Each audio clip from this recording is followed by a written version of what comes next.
Bienvenidos, qué buen tiempo nos espera el día de hoy para compartir juntos esta noche el libro de Hechos, capítulo 18. Mientras lo buscan, por favor, y bienvenidos sean todos los que están presentes. Sé que es un esfuerzo enorme trasladarse, tráfico, labores, circunstancias, pero también es una buena oportunidad para estudiar juntos. Así que a quienes están a través de las redes sociales también les damos la más cordial bienvenida, reiterándoles que sus aportaciones, comentarios, preguntas serán muy bien recibidas.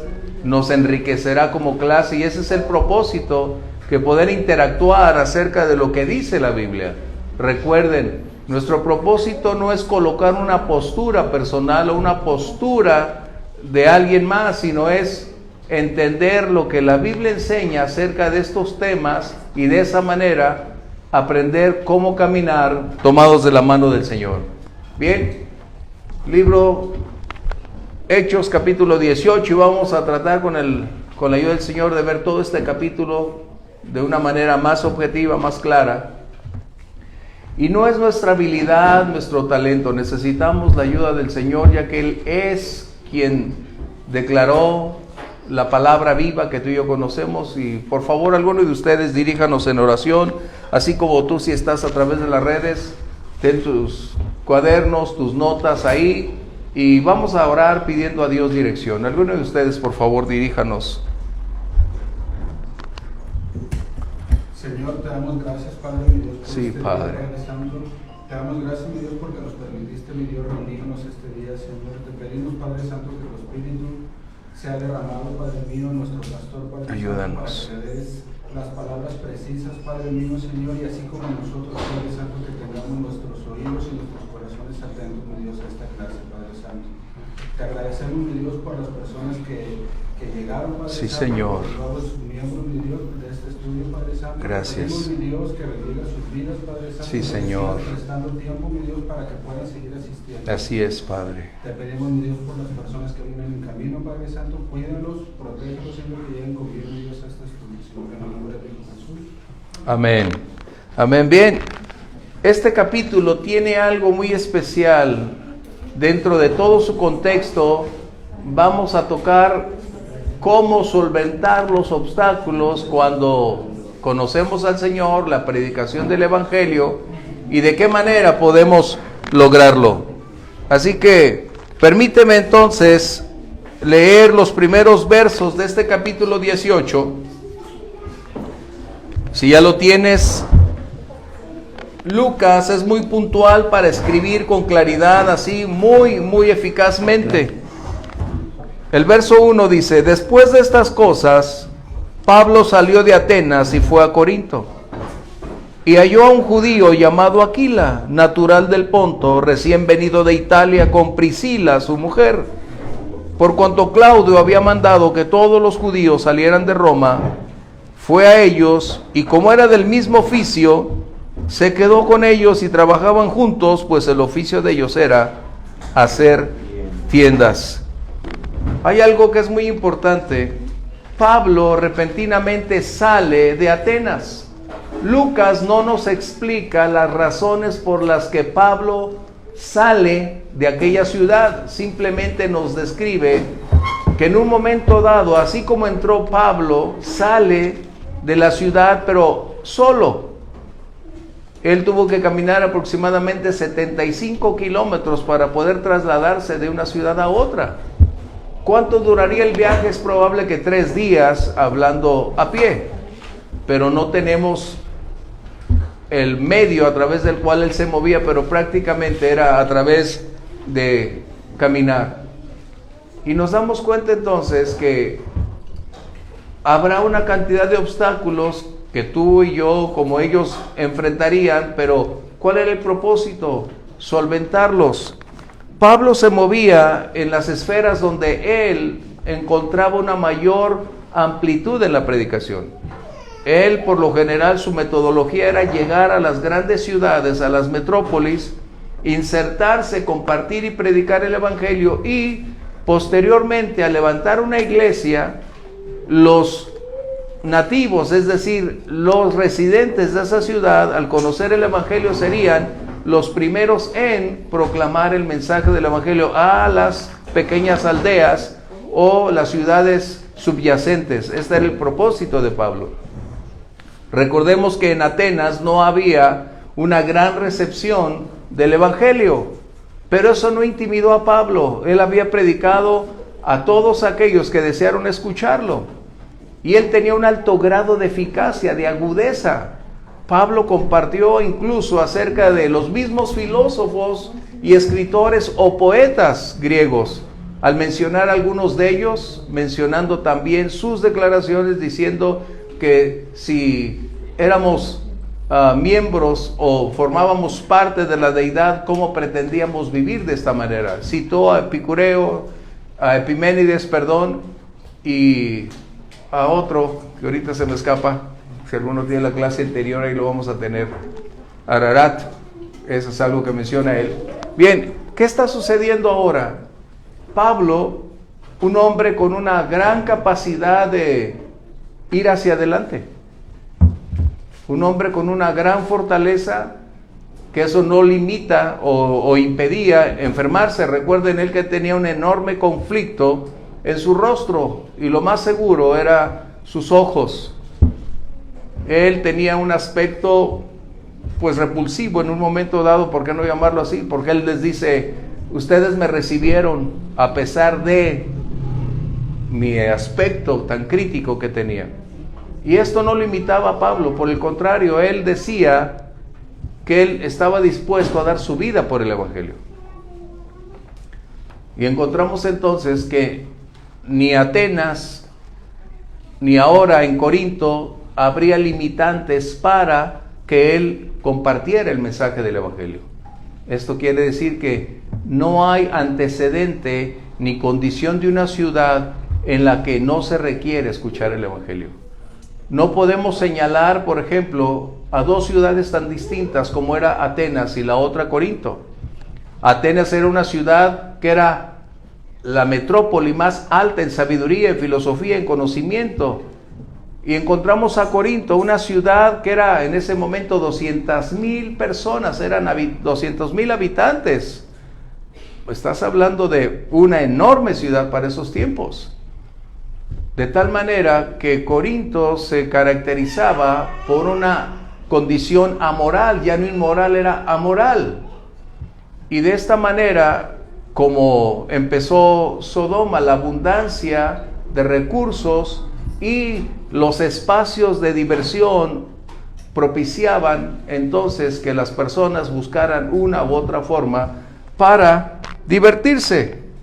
Así que Corinto, el significado de la palabra Corinto, de la ciudad de Corinto, significa una ciudad saciada, llena hasta el límite.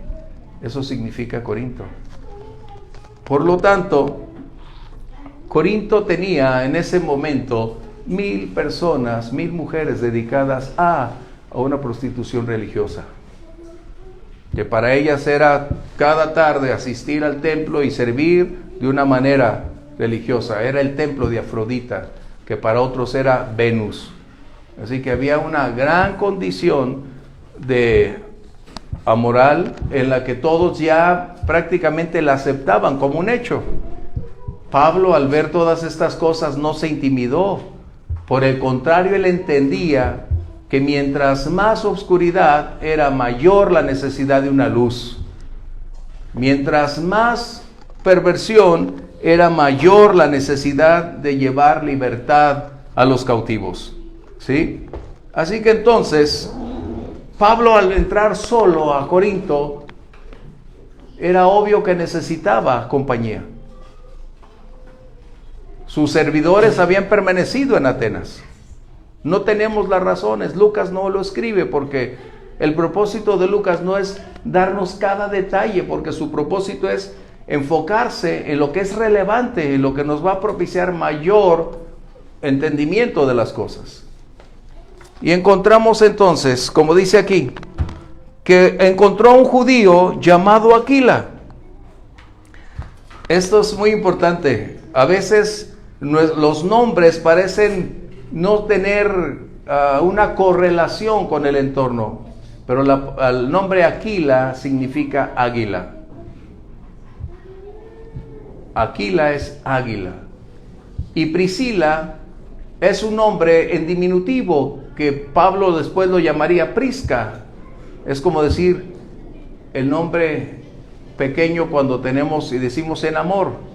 Y la palabra Priscila significa antigua, es decir, una familia de la antigua donde ella se desenvolvía. Bien, ¿qué está sucediendo? El primer obstáculo, el tema se llama superando obstáculos. Pablo se encuentra en la ciudad de Corinto. Él no tenía ninguna relación con personas, iglesias. Él llegaba por vez primera. No era un hombre que se atemorizaba por lo desconocido. Pero al llegar a Corinto, él tenía una misión específica. ¿Cuál? La de anunciar lo que a su vida lo había cambiado. De anunciar que él había sido un judío, y aunque él era judío, ahora anunciaba al Mesías prometido. Estaba compartiendo a quienes fueran o estuvieran dispuestos a escucharlo. Y el primer obstáculo, a veces nosotros pensamos que estamos solos en la obra en la cual Dios nos asigna. A veces estamos con la incertidumbre, con la enigma. ¿Estaré yo? ¿Seré el único? ¿Cómo lo haré? ¿De qué manera? Pero Dios tiene 1000 formas de hacernos llegar la respuesta y enseñarnos que Él, cuando señala, cuando dirige, Él respalda. ¿Recuerdan aquella visión que tuvo Pablo cuando aquel joven macedonio le dijo, ven y ayúdanos? Era la directriz de Dios, y es ahí donde vamos. Nunca el Señor dejará a alguien sin apoyo, respaldo, fortaleza, cuando Él es quien llama, dicta la orden de continuar adelante. Y eso me hizo recordar cuando Moisés, Éxodo capítulo 30, cuando el Señor le ha estado dando todos los pormenores de cómo debería ser el tabernáculo.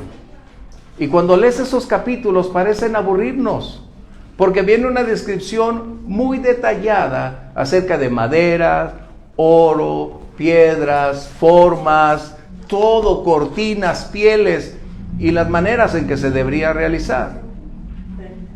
Pero repentinamente Moisés no pregunta, porque él está entendiendo que él está recibiendo los planos del tabernáculo. Dios le está mostrando todo el contenido de lo que representaba el tabernáculo, el arca, en fin. Y en un momento dado, Dios dice estas palabras, capítulo 30, versos 1 al 6, pero vamos a hacer el 1 al 2, por favor, de Éxodo 30. Harás asimismo un altar para quemar el incienso. De madera de acacia lo harás. Su longitud será de 1 codo y su anchura de un codo. Será cuadrado y su altura de 2 codos. Y sus cuernos serán parte del mismo. A ver, perdón, debe ser el 31 entonces, donde dice, te he colocado a un hombre. ¿Sí es? Éxodo 31. Habló Jehová a Moisés, mira, yo he llamado por nombre a Besaleel. A ese mero, ¿es 31? Sí. Ah, perdón. Éxodo 31, 1. Dice, en voz alta, con poder, Gaby. Habló Jehová a Moisés diciendo, mira, yo he llamado por nombre a Besaleel, hijo de Uri, hijo de Ur, de la tribu de Judá. ¿Para qué?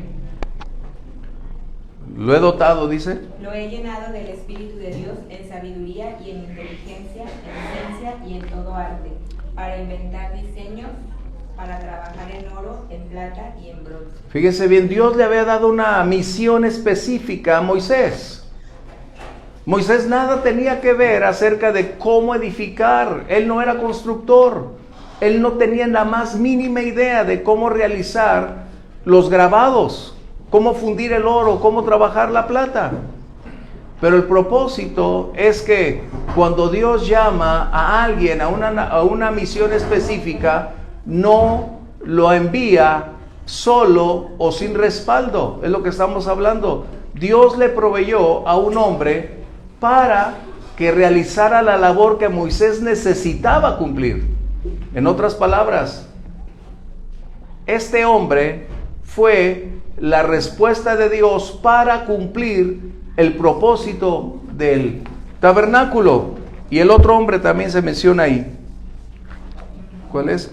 Y aquí yo he puesto en él a Aholiab, hijo de... No Goliat, ¿eh?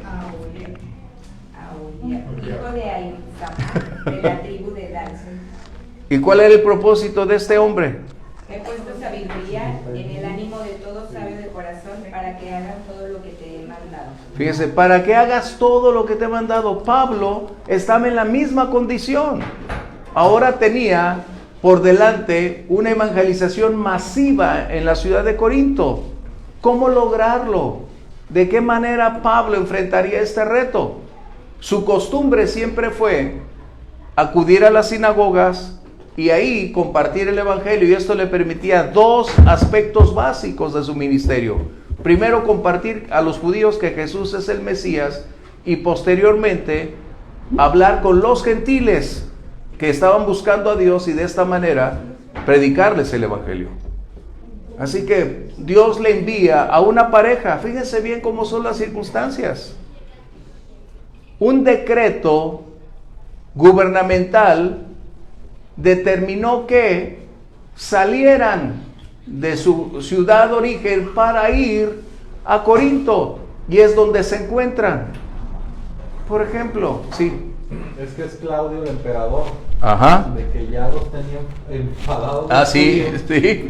porque ya habían armado revoluciones en Judea, bueno, en Jerusalén, pero de parte se estaban organizando desde afuera para crear una independencia en Jerusalén. Y Claudio el emperador va a correrlos de Roma.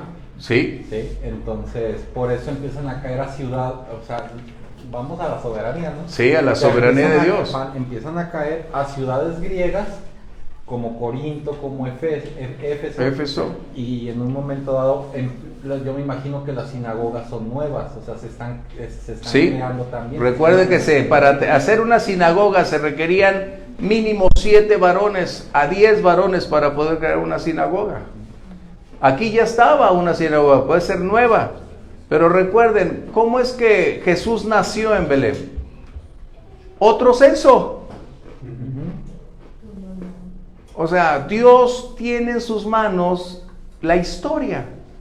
Sus propósitos se van cumpliendo acorde a cómo Él va dictando las condiciones. Y aun cuando las personas decidan o no apoyar, Dios continúa haciendo su trabajo. Eso es muy importante. Así que esto está hablando, como decía Omar, en la soberanía de Dios, todas estas cosas están contempladas. ¿Cómo es que Pablo necesitaba quien estuviera con él y con quién quedarse? Era importante porque se requería compañía. Y qué casualidad, diríamos, en que también Aquila y Priscila tenían la misma obra o talento o trabajo. Aquí nosotros lo llamamos que era hacer casas o casas de campaña, pero en realidad es más que eso. La palabra que se utiliza en griego tiene que ver con trabajos de piel. Eso es algo importante. Creo que lo escribí. ¿Sí lo escribí? Que es muy importante esa. Xenópolos o xenopollos, como pollos. Xenopollos es aquellos que trabajaban, labraban la piel. ¿Por qué? Los padres judíos instruían a sus niños desde pequeños a un oficio o a trabajar, y ellos tenían un dicho hasta el día de hoy: si un padre no enseña a sus hijos a trabajar, los está enseñando a robar. Hasta el día de hoy ellos dicen ese dicho: si un padre no enseña a sus hijos a trabajar, los está enseñando a robar.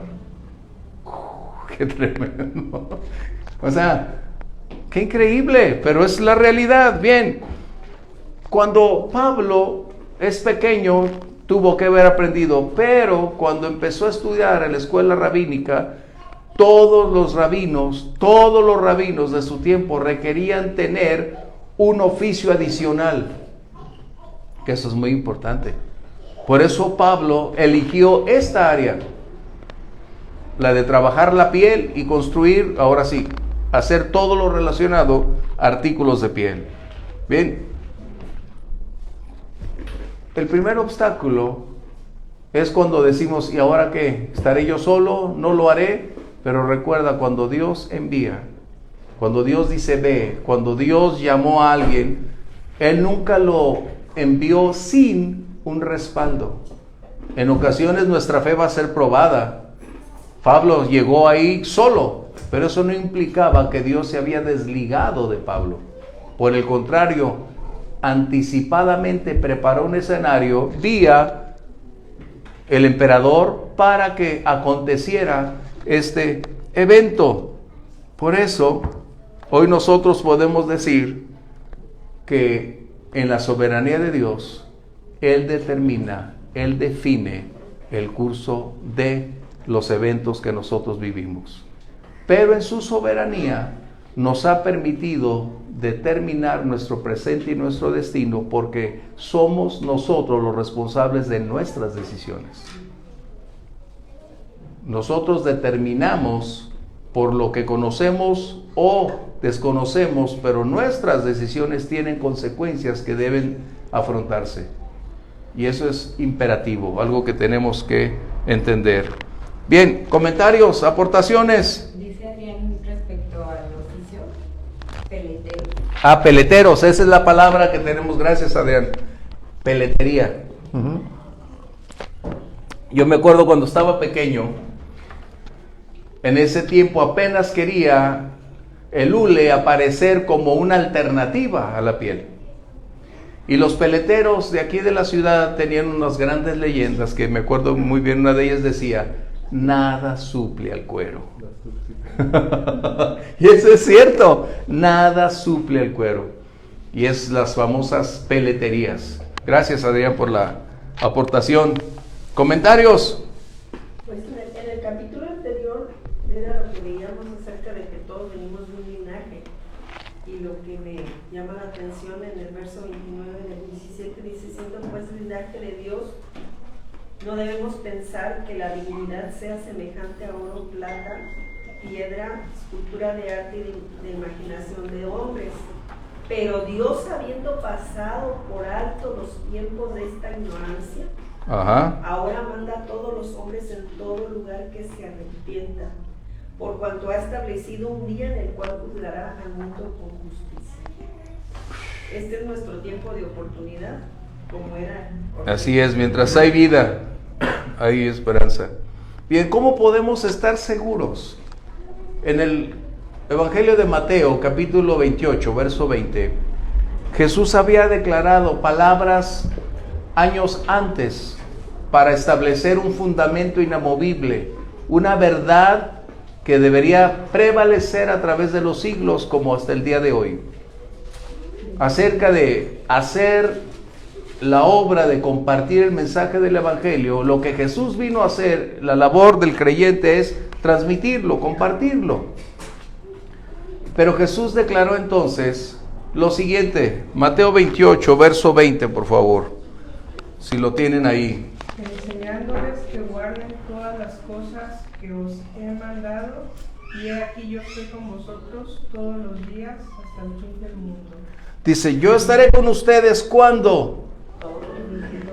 Todo el tiempo. En otras palabras, Jesús cuando dijo esta declaración fue para que los discípulos se involucraran en ir y llevar el mensaje del Evangelio, y es cuando Jesús garantiza que Él estaría en todo tiempo. Pero nota lo siguiente, Él está hablando de lugar donde tú te encuentres. No importa si es una latitud norte o una latitud sur, no importa si es aquí o del otro lado del mundo. Él dijo, yo estaré contigo, hablando de tiempo. Habló también acerca de su respaldo. Yo estaré con ustedes. En otras palabras, su permanente presencia estaría con nosotros. A veces pudiera ser silente o con fuerza poderosa para mostrarla, pero Él dijo, yo estaré con ustedes. Y esa es la razón por la que todos esos hombres y mujeres que salieron a predicar el Evangelio y continúan el día de hoy enfrentando circunstancias adversas, tiempos de oposición, en riesgo de su vida, tienen la certeza de que el Señor estará con ellos, de que el Señor estará a su lado, a su favor, llevando este mensaje glorioso. ¿Sí? ¿Comentarios? Bien. ¿Qué sucede entonces? Cuando Pablo está observando la ciudad de Corinto, ahí es donde escribe prácticamente el primer capítulo de Romanos. De hecho, es la declaración de la condición real de la ciudad de Corinto, cuando Pablo está escribiendo este primer capítulo de Romanos, donde describe la amoralidad de la ciudad. La perversión es donde Pablo está describiendo que todo esto es debido a una alteración de considerar que Dios, como se estaba leyendo hace unos momentos, siendo o considerando que somos de la deidad, ¿cómo podemos estimar que Dios pueda ser colocado como una figura humana o de otra naturaleza? Así que Pablo está mencionando que las condiciones de una ciudad no deben limitar la predicación del Evangelio, por el contrario. La ciudad de Corinto se distinguía en ese tiempo en el mundo como una ciudad de un alto grado de libertinaje, donde todo se podía hacer sin ningún conflicto, donde una ciudad tenía tantos dioses, Esculapio, hablando también de los marineros, hablando de todo lo que ellos tenían, había dioses, y esto es un grave conflicto para todos ellos. Bien, ¿qué pasó? Pablo decide permanecer en esa ciudad, ¿cuánto? Año y medio. Fíjense bien, año y medio fue donde la iglesia nace como resultado de una gran cantidad de personas que han venido a la iglesia. Y aquí nos preguntamos, ¿cómo se forma una iglesia? ¿Quiénes la forman? Y a veces nosotros tenemos la idea que las personas que forman una iglesia son las personas que siempre tuvieron una gran reputación, que siempre tuvieron un gran trasfondo, que tuvieron educación, que casi nunca se equivocaron, que eran las mejores personas. Déjame decirte, no. Todos necesitábamos a Dios, sea cual fuera nuestro trasfondo, pero Dios es poderoso para perdonarlo. El apóstol Pablo, te voy a llevar a dos pasajes de Corintios, que es donde él escribe. 1 Corintios 1, 26, 29, y otro por favor. 1 Corintios 6, 9 al 11.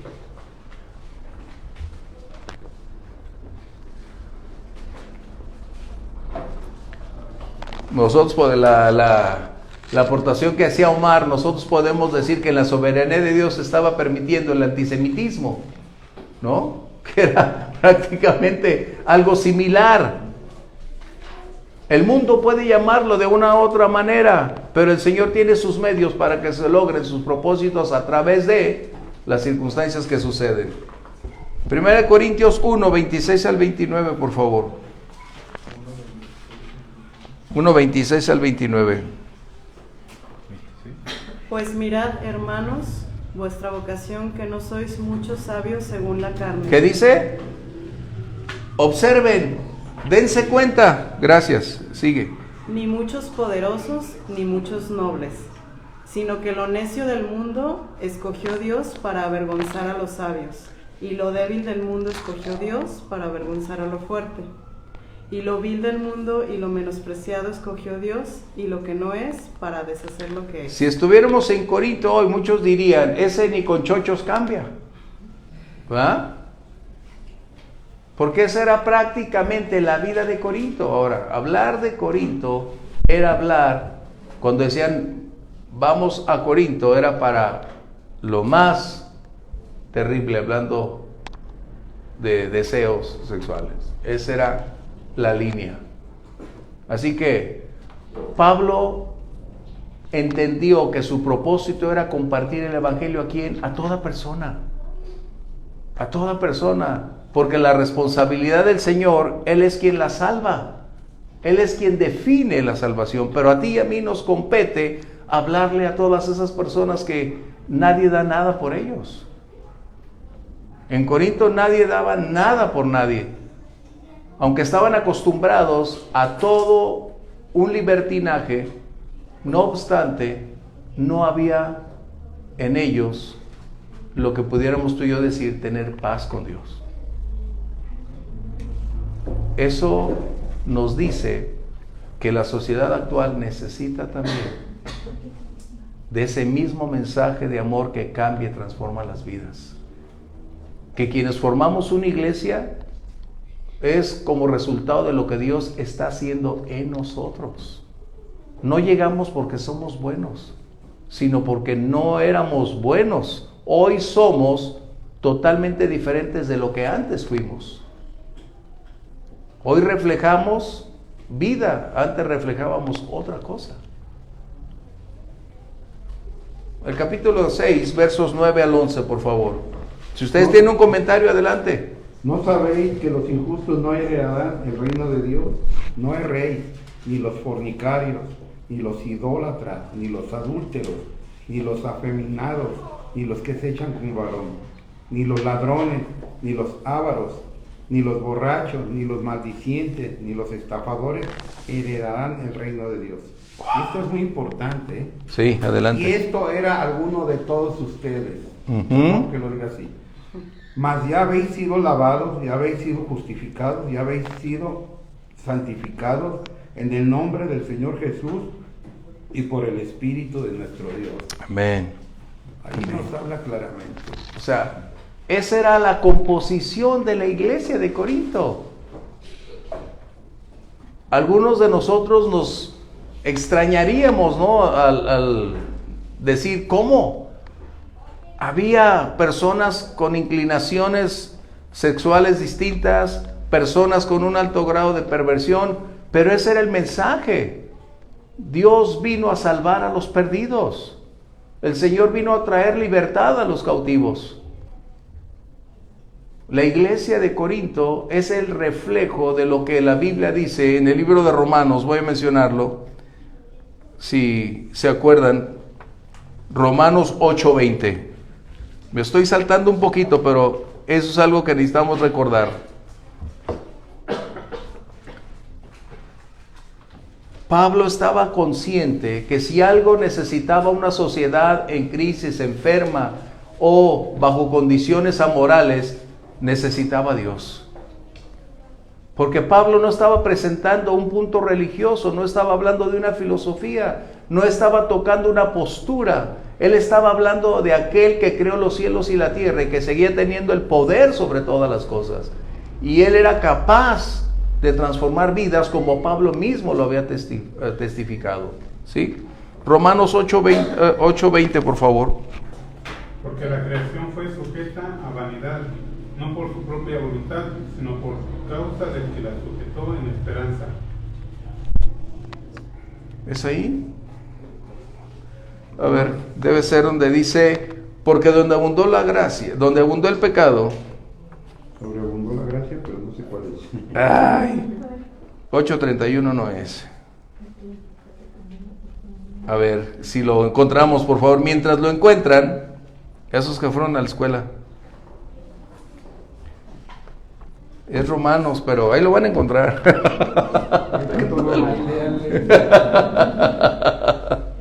¿Por qué? ¿Es 8:31? No, sí. ¿Quién nos separará? No, ese es en la espalda del Señor. A ver, alguien que lo pueda buscar en su... Romanos 5:20. Ah, gracias. Romanos 5:20. Ella sí fue a la escuela. ¿Qué dice entonces? Romanos 5:20. Dice, pero la ley se introdujo para que el pecado abundase, mas cuando el pecado abundó, sobreabundó la gracia. Donde el pecado abunda, para nosotros resultaría como muy riesgoso, crítico, pero es donde la gracia va a hacer su impacto. Es donde entonces el mensaje del Evangelio puede cobrar la vida que se requiere, porque si están muertos espiritualmente, ciegos, y son incapaces de darse cuenta de sí mismos, la gracia del Señor por el Espíritu Santo es capaz de abrir el entendimiento y atraer los corazones a los pies del Señor.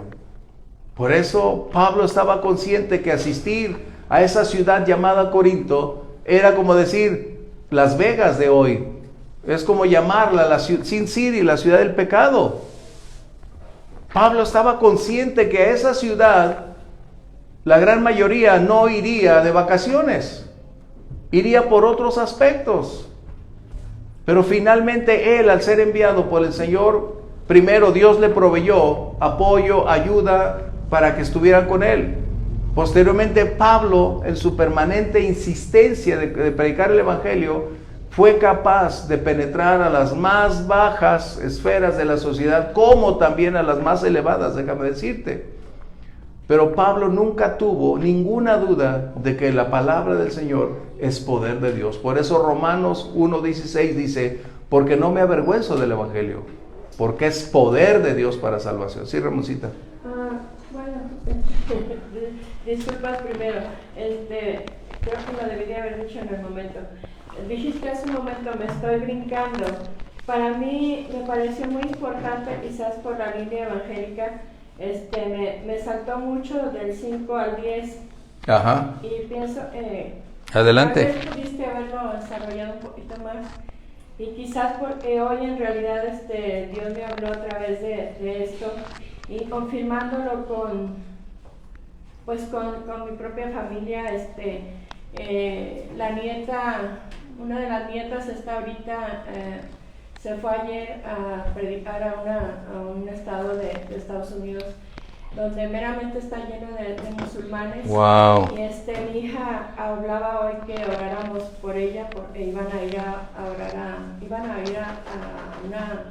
una mezquita. Una mezquita, wow. ¿sí? Y para mí es bien importante pues esta situación y aquí les puedo mostrar una foto, pues como musulmanes, como muchachitas,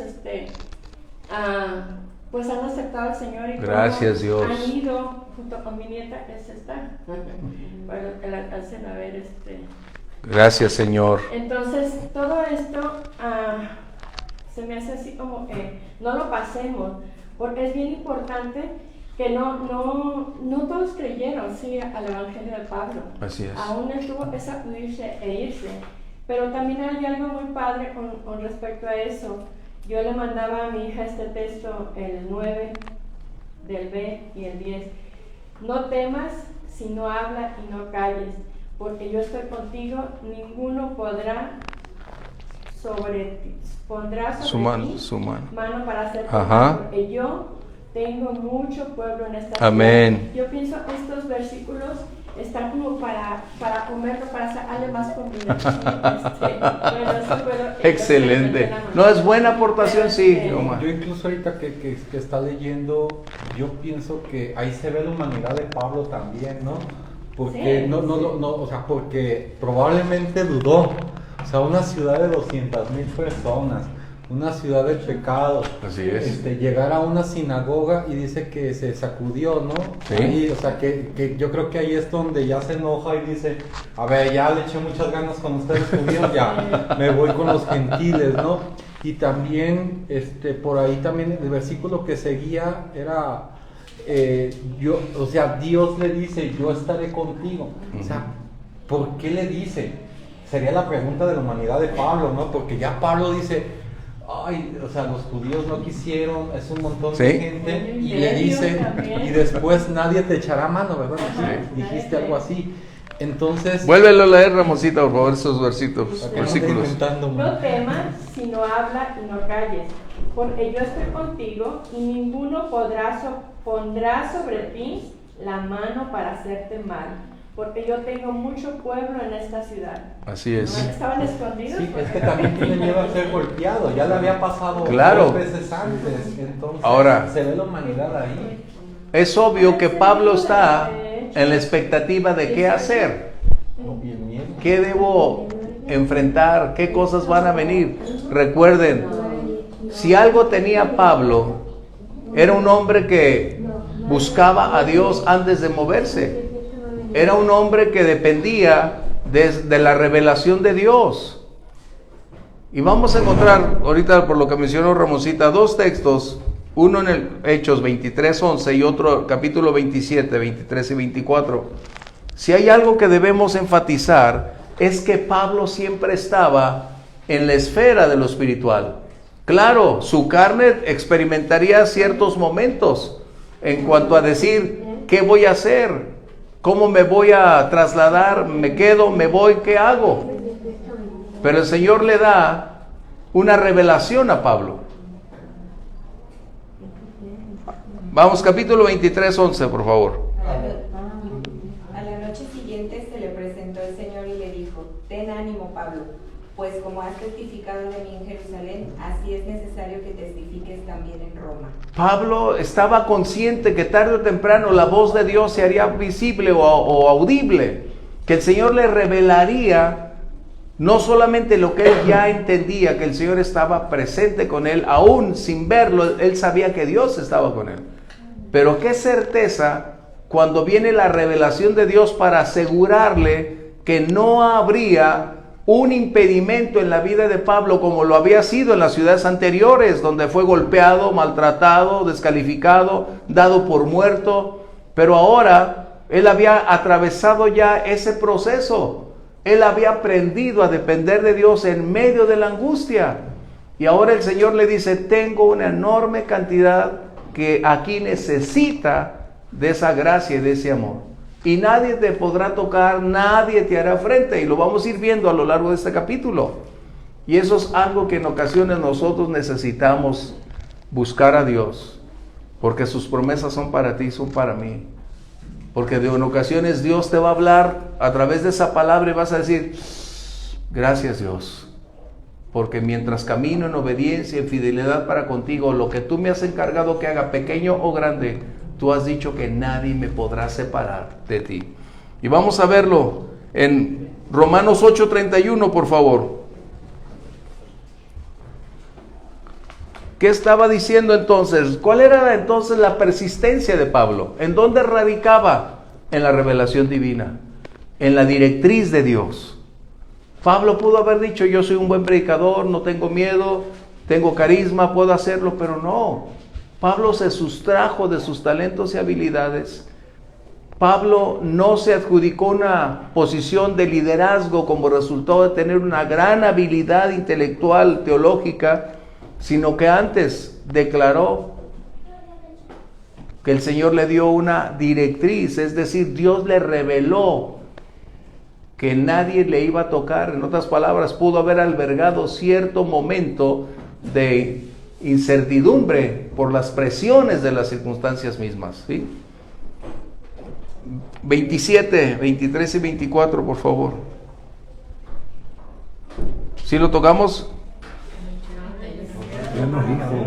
Dijiste otro. Romanos 8:31, pero sí tocamos la otra. 23 y 24, yo no me acuerdo. No. Capítulo 27, 23, 24, no lo tocamos. Qué óvole. ¿De Romanos? De Hechos, perdón. No, Romanos es 8:31, por favor. Pero Hechos 27, 23 y 24. Porque esta noche ha estado conmigo el ángel del Dios de quien soy, a quien sirvo, diciendo, Pablo, no temas, es necesario que comparezcas ante César, y aquí Dios te ha concedido todos los que navegan contigo. Recuerden, Pablo está en un naufragio, ya llevan semanas en ese contexto, no habían comido, es más, estaban vaciando el barco porque era la única manera de aligerarlo para evitar ser hundidos. Y mientras esto acontecía, el Señor envía y le da otra revelación a Pablo para decirle, no temas. Porque Pablo escribe posteriormente diciendo que ya habían perdido la esperanza de vida. Pablo ya había dicho, hemos llegado al final, pero el Señor le resuelve sus dudas para reiterarle que Él es fiel a sus promesas. Dios ya le había anticipado tiempo atrás a Pablo que él iría a Roma a testificar. Entonces no podía hundirse y naufragar, es decir, morir ahí. Pero el Señor le reitera, vas a ir a Roma, como ha sido establecido. Y otra revelación, por eso Pablo era un hombre con un alto grado de adherencia a la fe, porque era objeto de una revelación que pocos tendrían, pero Pablo estaba seguro de lo que Dios estaba haciendo en su vida, ¿sí? Esa es la persistencia de Pablo. No se movía por emociones, no se movía porque le parecía mejor ese camino, sino porque el Señor al revelarle estaba dirigiendo, respaldando y aún mostrándole qué acciones debería realizar para continuar la labor a la cual había sido llamado. Pablo era un hombre sensible, humilde, un hombre que sabía y había aprendido a conocer la voz de Dios. Eso es importante, ¿sí? Bien, ¿comentarios? Yo quiero leer algo que me apareció aquí. Adelante. Copló contra Pablo. Venido el día, algunos de los judíos tramaron un complot y se juramentaron bajo maldición, diciendo que no comeremos ni beberemos nada hasta que hubiéramos dado muerte a Pablo. Entonces, esto está tremendo, no tanto el naufragio, que ahí se salvó, pero ya cuando estos hombres dijeron no vamos a comer nada ni vamos a beber nada hasta que lo matemos, sí, eso yo lo veo todavía más pesado que otras cosas. Y en la segunda de los Corintios, donde se dice, aún tuvimos sentencia de muerte, sí, que perdimos aún la esperanza de vivir. De ese naufragio era. No era un naufragio, tenía sentencia de muerte. O sea, está sentenciado. En el naufragio iba a Roma, iba a ser juzgado en Roma, y no llegó. Pero eso de tener sentencia de muerte, no sé de quién lo sentenció a muerte. A lo mejor fue este capítulo, este versículo. Pero qué increíble, ¿no? Pablo, sabiéndose así tan indefenso, seguía creyendo al Señor. Sí. Ahora, son siempre los judíos los que... No los judíos. Los que hacen esos complots, los que lo intentan, los que hacen los dramas para apedrearlo. El mismo pueblo. Exactamente. Sí, entonces, incluso... Y agarraban gentes malhechores como ahora todas las marchas y todo, pues van y ya los tienen detectados y los agarran y bueno, así me supongo que era como en el tiempo, porque en el capítulo anterior que leíamos decía que juntó ahí contrataron a los ociosos para alborotar al juez. Bueno, no hay nada nuevo entonces con los partidos políticos en llevar acarreados, no hay. Romanos 8:31, por favor. ¿Qué pues diremos a esto? Si Dios es por nosotros, ¿quién contra nosotros? Pablo estaba diciendo que humanamente no sería posible superar el antagonismo. Humanamente sería imposible. Pero cuando reconoce quién está en él y a quién sirve, es donde está citando estas palabras, que es algo que tú y yo podemos apreciar, valorar y sobre todo creer. Que si estamos haciendo la obra del Señor, Él tiene un tiempo y un momento. Y mientras Él esté con nosotros, podemos ir adelante. Esa es la persistencia de Pablo, de saber a quién sirve y quién está a su favor. Eso es muy importante, ¿sí? Ahora, ¿qué diferencia entre Atenas y Corinto? Atenas, una ciudad dedicada a la excelsitud de la sabiduría, filosofía, el conocimiento, medicina, matemática, o sea, era la meca de todo cuanto se requería. Y Corinto era totalmente distinta. Era la naturaleza humana la que hacía posible o el atractivo de esa ciudad. Pero hay una gran diferencia. Habrá palabras que no sean muy gratas para... Ese es el punto. Gracias. Había más bien, una oposición o ser opuestas dos ciudades. Lo que Atenas practicaba, Pablo lo entendía perfectamente. Cuando llega a Corinto, le duele la condición de la naturaleza humana. Le duele a Pablo. Y vemos entonces un contraste. ¿Por qué en Atenas no hubo tanta cosecha? Pero en Corinto hubo una enorme cosecha.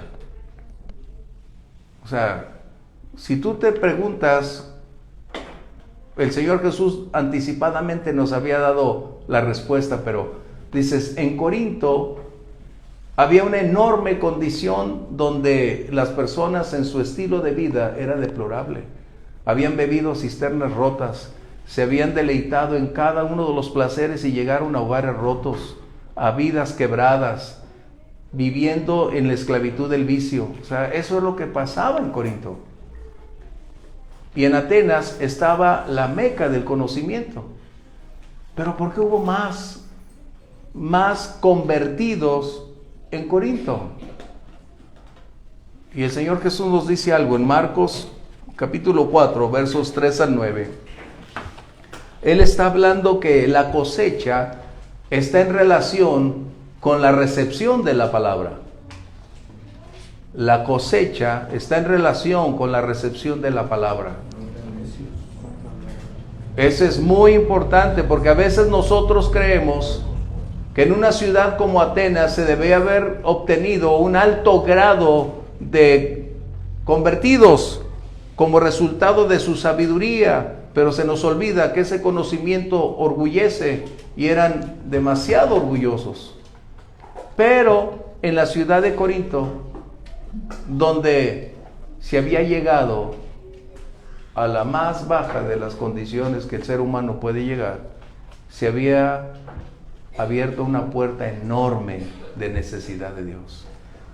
Verso 4, verso 3, el Señor Jesús está diciendo, el sembrador salió a sembrar, ¿verdad? Entendemos que está hablando de Él o de quienes Él envíe, y la semilla que se siembra es la palabra de Dios. Vamos a ver lo que dice, si alguien lo lee, por favor.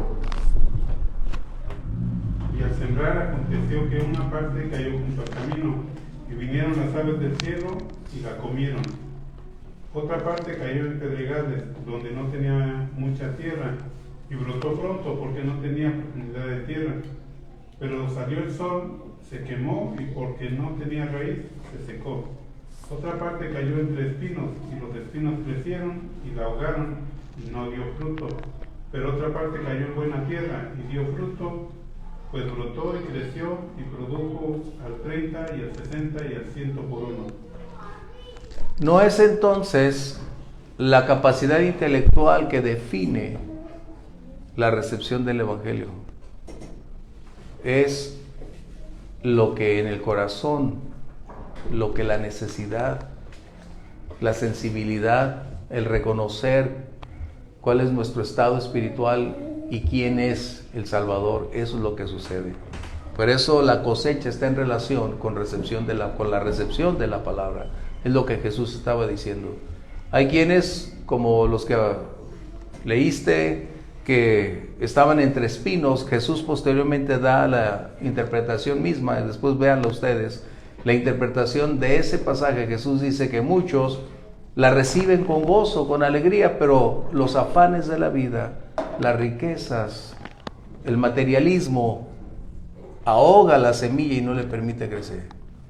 Pero en el caso de los corintios, en relación con Atenas, tenían una necesidad enorme. El pecado abunda, pero sobreabunda la gracia. Y eso es lo que necesitamos darnos cuenta. En ciudades como donde vivimos nosotros, hay una necesidad enorme del Señor.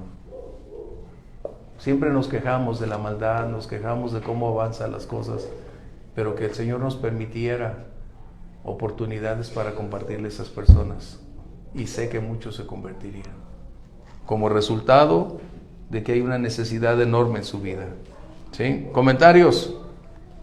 Lo que hablábamos desde un principio acerca de lo que estaba lleno Corinto, pues no solamente en Corinto, en Efesios, en el capítulo 4, a partir del verso 17 dice: esto pues digo y requiero del Señor, que ya no andes como los otros gentiles que andan en la vanidad de su mente, teniendo el entendimiento entenebrecido, ajenos de la vida de Dios por la ignorancia que en ellos hay, por la dureza de su corazón, los cuales después que perdieron toda sensibilidad se entregaron a la lascivia para cometer con avidez toda clase de impureza. Mas ustedes no han aprendido así a Cristo, si en verdad la habéis oído y han sido por él enseñados conforme a la verdad que está en Jesús. En cuanto a la pasada manera de vivir, despójense del viejo hombre, que está viciado conforme a los deseos engañosos, y renuévense en el espíritu de su mente, vistas en el nuevo hombre, creado según Dios en la justicia y santidad de la verdad, por lo cual, desechando toda mentira, hablen la verdad uno con su prójimo cada uno, porque somos miembros unos de otros. Enójense, pero no pequen, no se pongan sobre vosotros. No, pues está crítico. Dice: no den lugar al diablo, el que hurtaba no hurte más, sino que trabaje haciendo con sus manos lo que es bueno, para que tenga que compartir con el que tiene necesidad. Ninguna palabra corrupta salga de su boca, sino la que sea buena para la necesaria edificación, a fin de dar gracias a los En todo hombres. lugar entonces hay igual, aquí como Éfeso, aquí como en Corinto. El punto es la recepción de esa palabra. Sí, Omar. Yo también pienso que la recepción en Atenas no fue como a profundidad, porque había una autosuficiencia intelectual. O sea, los griegos estaban esperando una nueva filosofía, o sea, era el punto. La academia de Platón, el liceo de Aristóteles ya habían pasado de moda. Epicuro estaba de moda porque era el placer como filosofía, ¿sí? Y la estoica estaba como una síntesis de Aristóteles y de Platón, como no tener necesidades. Yo creo que ahí ellos son los que se quedan. Por eso menciona Pablo en el capítulo anterior, o la clase pasada, los estoicos. Sí, porque ya había una parte de muchos griegos intelectuales que sí les interesó, pero como filosofía, no como el sistema de revelación de Dios. No como un Mesías a cual hacer. Mientras que en Corinto, pues la gente sí había una necesidad de un Dios de amor, un Dios y un reino de paz. Entonces yo pienso que esa es la diferencia, la autosuficiencia intelectual que había en la iglesia, que hacía que no... Por eso dice en el libro de Romanos que queriendo ser sabios, necios. Cuanto más sabe el hombre, más necio seas. Así es. Yo creo que eso fue lo que... Yo quiero añadir algo también. Sí. Estamos hablando mucho de Corintios y de los resultados de Pablo, pero estoy leyendo Corintios. Aún después de la predicación está lleno de pecado, a tal grado que dice: de cierto se oye entre vosotros fornicación, y tal fornicación que ni aún entre los gentiles se oye. Que se está refiriendo a la iglesia, a los que se reúnen a la iglesia. Y ya sabemos la historia. Tiene la esposa de su padre, está fornicando con ella, está adulterando con ella, y está dentro de la iglesia. Entonces sigue el problema aún dentro de los corintios, a pesar de que Pablo se esforzaba. Y en otro capítulo que no recuerdo dice: insensatos, ¿quién los convenció? Fue los Gálatas, ¿verdad? Bueno, me brinqué pues poquito.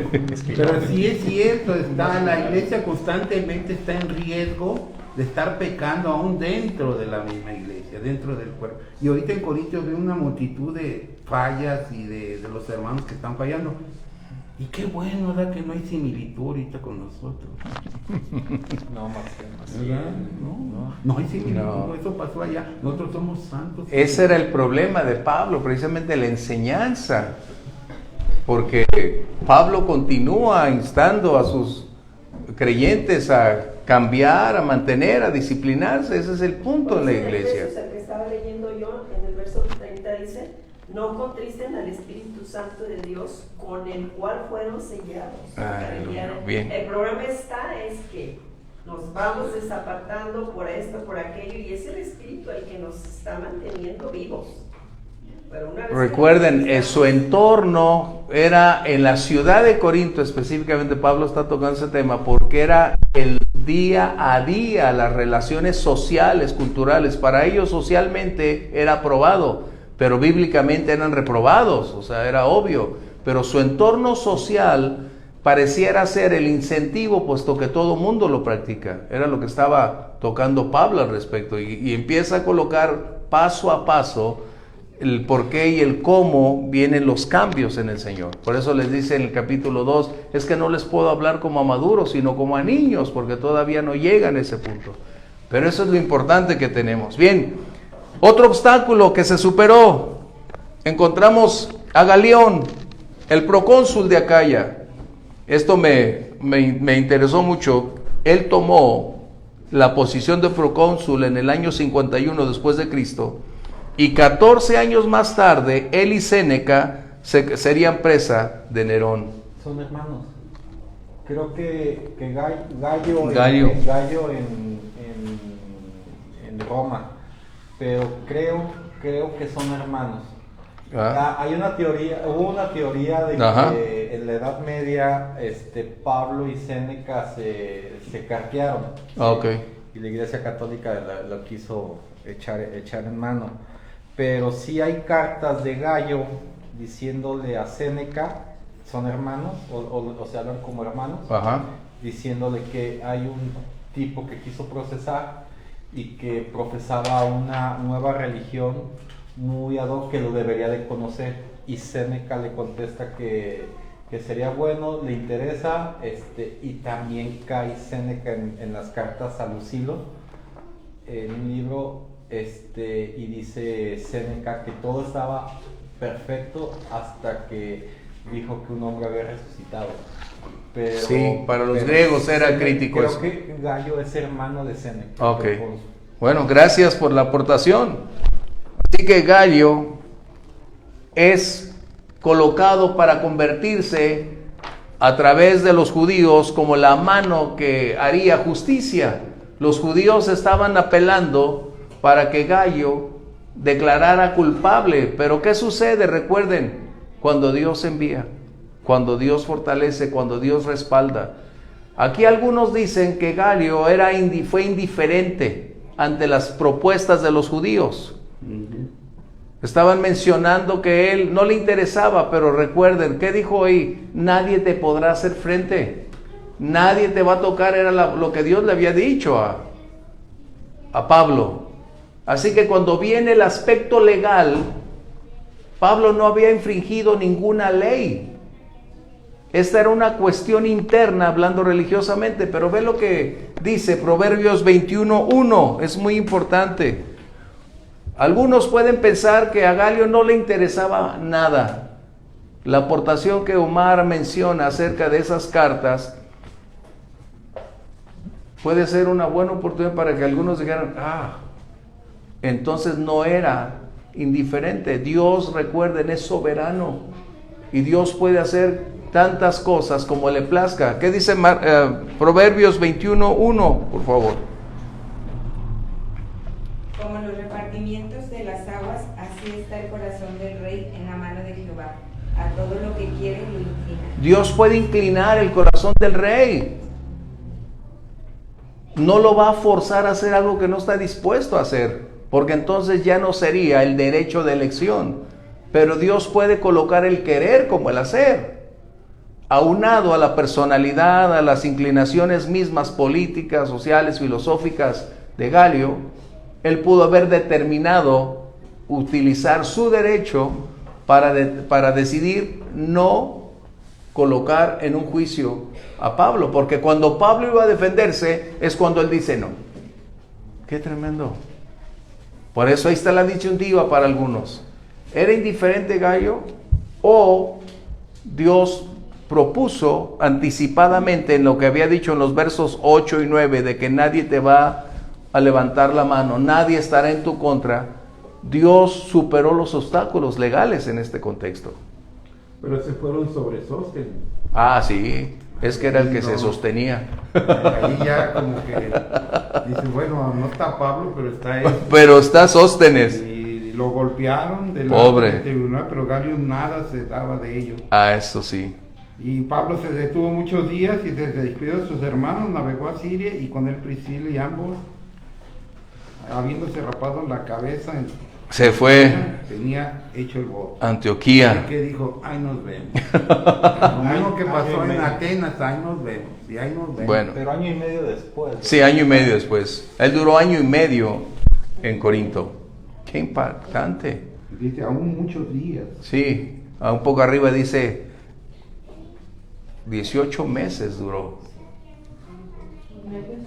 Imagínate, a veces diríamos, ¿sería que la iglesia de Corinto falló porque no tenía pastor?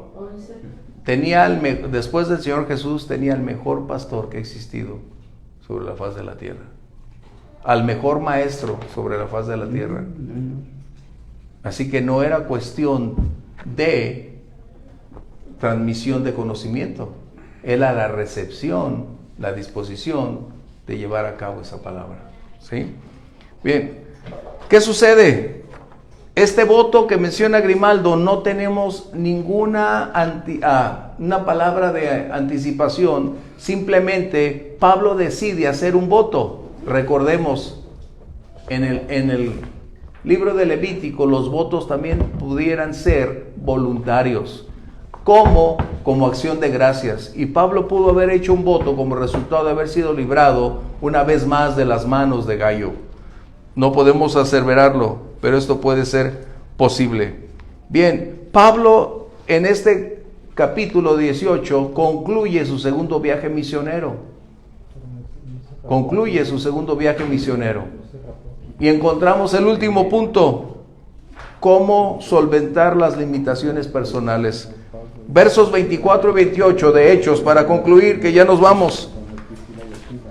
Pablo resulta que realiza sus labores apostólicas en ir y visitar las iglesias. Recuerden, la labor apostólica no es una jerarquía eclesiástica. En el contexto de Pablo, era una labor fundamental para establecer doctrina, para fortalecer en la fe, para exhortar, para disciplinar, porque la iglesia estaba naciendo y en ellos se estaba escribiendo la historia de la iglesia. Nosotros ya tenemos 2000 años de historia, tenemos ya recopilada toda la doctrina, pero en ellos se estaba escribiendo. Apenas en ellos estaban viviendo esos primeros pasos. Y Lucas nos describe a un personaje que entra en el escenario llamado como Apolo. ¿Quién era este hombre? Vamos a leer los primeros versos. Me impacta la personalidad de este hombre de Apolos. Versos 24 y 28. Llegó entonces a Éfeso un judío llamado Apolos, natural de Alejandría, varón Elocuente. y poderoso en las escrituras. Ajá. Leo el 28 o hasta el 28. Sí. Porque con gran vehemencia refutaba a los judíos, demostrado por las escrituras que Jesús era el Cristo. Aquí hay dos cosas. Apolo no se había percatado de sus limitaciones. Él solo tenía una percepción primaria de la predicación que algunos le habían hecho de los discípulos de Juan el Bautista. Hasta ahí era su conocimiento. Él no había ingresado a una esfera más alta porque su círculo le había brindado solo este contexto, pero era un hombre elocuente, vehemente, capaz. Y nos damos cuenta que las limitaciones en ocasiones no son perceptibles por uno mismo, pero cuando tenemos personas a nuestro alrededor que pueden ser humildes, que pueden hablar no en público. Dice que invitaron a Apolos a su casa. ¿Cómo se deben tratar las cosas a veces, verdad? A veces queremos hacer el público, todo el mundo conozca las cosas, no. Ellos dos invitaron a Apolo a su casa y ahí le explicaron que su predicación era muy limitada. A veces nosotros creemos que tiene una elocuencia, carisma, que tiene una gran capacidad para transmitir una oratoria impecable, pero mientras no esté la presencia, la llenura, como el Espíritu Santo estaba en ellos, no habría resultados contundentes. Así que cuando Priscila y Aquila le comparten, cambia radicalmente su vida. Ahora aquí tenemos que señalar algo muy importante. ¿Por qué siempre se menciona a Priscila y después a Aquila? ¿Por qué? Primero las mujeres. Primero las damas, decía mi papá, es verdad, después los demás. Pero en este contexto, Lucas coloca muy claramente este contexto a lo largo y Pablo en sus escritos siempre menciona a Priscila primero. Hay dos razones básicas. Una, que como mujer tenía una gran capacidad, un gran talento, una enorme revelación, una capacidad para instruir, para enseñar, para compartir. Era obvio. Quizás tenía ella más peso que Aquila. No estamos hablando de minimizar a Aquila, no. Estamos hablando que probablemente ella tenía mayor amplitud de capacidad de revelación, por eso es que se menciona primero. No le estaban haciendo un favor como hoy lo hacemos, primero decimos las damas y después los hombres, ¿no? No era cortesía. Había una razón específica y puede ser probablemente que esa sea el que Priscila se distinguía por una gran habilidad para entender y comprender más pronto los misterios de la palabra y sabernos transmitir y compartir. Y la otra, lo que mencionaba Omar, es que Priscila procedía de una familia antigua. Recuerden el significado de su nombre. Priscila o Prisca significa antigua, es decir, perteneciente a las familias más antiguas. Esto quiere decir acomodadas, adineradas, políticamente hablando, que tienen una gran influencia. Así que siempre encontramos a Priscila antes que Aquila. ¿Por qué? A veces decimos, es que la Biblia es muy misógina. No es verdad. En este caso lo estamos viendo. Lucas coloca con claridad a Priscila siendo una mujer de una gran capacidad de comprensión de las verdades del Evangelio y compartirla. Yo creo que ese es uno de los aspectos más importantes que nosotros debemos tener el día de hoy, que las mujeres son vitales en el desarrollo de la iglesia. Una congregación no pudiera estar sin mujeres sirviendo, predicando, compartiendo los dones. O sea, es importante que las mujeres participen directamente, porque eso es necesario. Si así no fuera, Lucas se hubiese sustraído de comentar esto. Pablo no hubiera mencionado a otras mujeres como Febe, diaconisa de la iglesia en Roma. O sea, Pablo siempre estaba hablando de mujeres con un alto grado de servicio, de entrega. Y eso es una lección que necesitamos tener nosotros, ¿sí? Así que nuestras limitaciones pueden ser superadas si nos reunimos con las personas apropiadas, si estamos dispuestos a escuchar, y quienes comparten lo hacen con humildad, con amor, para instruir, no para enfrentar, no para generar un conflicto, sino antes para decir, esto es lo que necesitas. Y cuando llega Apolos a otras ciudades, un enorme regalo del cielo, porque ahora tenía toda esa amplitud. Su conocimiento era pre-pentecostal, es decir, antes de que el día de Pentecostés llegara. Él solo tenía el conocimiento de Juan el Bautista y de que vendría una vez el milenio, cuando reinara el Mesías. Pero ahora que viene el conocimiento de Jesucristo con toda esa claridad, ¡wow!, se convierte en un poderoso predicador. Tan es así que la iglesia de Corinto dice, yo soy de Apolos. No, yo soy de Pablo. No, otro, yo soy de Pedro. Y el único que tenía la razón eran los que decían, es que yo soy de Jesús. Esos eran los que tenían la razón. Había 4 partidos políticos ahí. Entonces, vayamos adelante. Que el Señor nos ayude. Comentarios para irnos. Nos aventamos. Yo le estaba diciendo a los muchachos antes de empezar, lo que a Pablo le costó más de 90 días, nosotros lo vamos a resumir en 1 hora. ¡Qué increíble! ¿Comentarios? ¿Bien? A lo mejor mi comentario está muy simple porque... Pero no, bienvenido, bienvenido. Yo entendí en los tiempos de empezar a evangelizar, yo no entendía por qué la gente que tenía una licenciatura o hasta un doctorado o era político, era alguien muy de un nivel intelectual. Ajá. No entendía, y viendo lo de Atenas y todos estos atenienses tan cultos y eruditos, buscadores pues aún lo vivimos en plática por ahí con Manuel. Tiene varios parientes que son cultos, que han estudiado, y una de ellas decía, teniendo varias hermanas que conocen ya al Señor, y ¿por qué, hermana, tú no entiendes? Mira, es que la idolatría, es que la Virgen, es que esto. Y decía ella, es que eso es para los neófitos, eso es para los... Y de verdad, ahora entiendo que la mucha sabiduría humana entenebrece la mente. Así es. Y la sencillez o la necesidad, como vimos que tenían los de Corintia, pues los hizo ser sensibles al Espíritu Santo y entender la revelación de la Amén. salvación, ¿verdad? Así es. Y eso es vital. para nosotros entender que con un corazón sencillo, no lleno de tanto conocimiento, y a veces pues nos nubla, no que sea malo. No es malo, es parte. La espiritualidad, ¿verdad? Así es. Que es la que nos une. Pablo era un hombre muy sabio, muy intelectual, muy capaz, muy versado, pero hasta que no vino la revelación del Señor. Del caballo.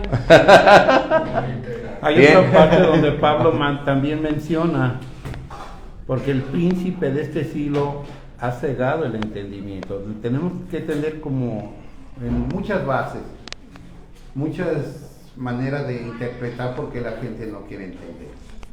Así Y la misma Biblia nos contesta, es que el príncipe de este siglo ya cegó el entendimiento. Algunos, así es. ¿Verdad? Entonces pues, estamos, dale. Yo tengo un vecino, digo, Perdón, Grimaldo, pero eso, si enfatizáramos más en eso, le quitaríamos la responsabilidad a las personas y nosotros mismos. Inicia desde el momento en que la gente no quiere saber, porque aunque tenga, o sea, la capacidad, como dice Ramoncita, y aunque o no tuviera, o sea, fue lo que les pasó, o sea, no les interesó lo que leíamos, la diferencia de Atenas y Corinto, o sea, es que mientras que el hombre no reconozca que hay un Dios y que necesita, desde ese momento ya le permiten al adversario que entenebrezca su entendimiento. Ahí es donde entra la actividad del adversario, desde el momento en que estamos luchando entre creo o no creo.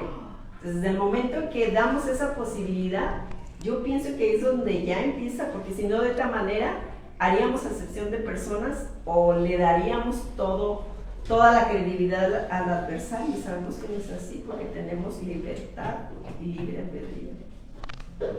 Sí va una cosa con otra, pero hacer énfasis sería como echarle la culpa a él de que no entienda.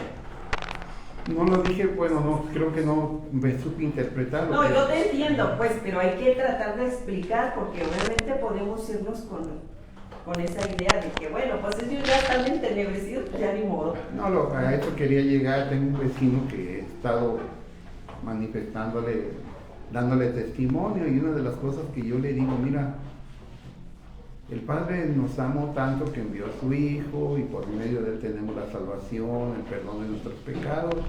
Él, lo que todos sabemos, murió en la cruz del Calvario y derramó su sangre. Pero quiero que tomes en cuenta esto: Jesucristo no vino a que te vaya bien en el negocio. Él nos dio su vida y derramó su sangre para que tengas prosperidad material. Y es lo que la gente, perdón que lo diga así, lo que la gente en este tiempo, en esta etapa de la vida busca, materiales. Dios mío, socórreme en esto, dame esto, mira, Dios te puede ayudar, dígame cómo, ore por mí para que me vaya bien en esto, ore por... Espérate, Jesucristo vino a otra cosa más grande que eso. Y se les hace difícil entender eso, no quieren entender, quieren una cosa práctica y sencilla y que dé resultados. Y yo con este hombre que es mi vecino estoy perseverando en él y sigo perseverando. Y orando para Y, que suceda. Señor, pero no nos desanimemos. No, vamos adelante. Pues gracias por la oportunidad que tenemos hoy de hacerlo. Vamos a orar. Padre, te damos gracias por el tiempo que nos permites invertir, Señor. Sé que mis hermanos, cansados, trabajo, distancias, pero la oportunidad de compartir el día de hoy sus aportaciones, sus puntos. Gracias, Señor, porque esto enriquece la clase. Pero lo que enriquece nuestra vida es tu amor, Señor. Lo que le ha dado sentido y dirección. Que nos has cambiado, Señor, porque lo que hoy somos es el resultado de tu gracia sobre nosotros, mi Dios. Y sé que no has terminado, estamos en ese proceso y anhelamos servirte. Seguir adelante, Señor. Ayuda a cada uno de nosotros en esas áreas donde requerimos tu fortaleza para superar e ir en línea recta con tu perfecta voluntad. Te agradecemos esta noche, Señor, en el precioso nombre de Jesús. Amén. Dios los bendiga.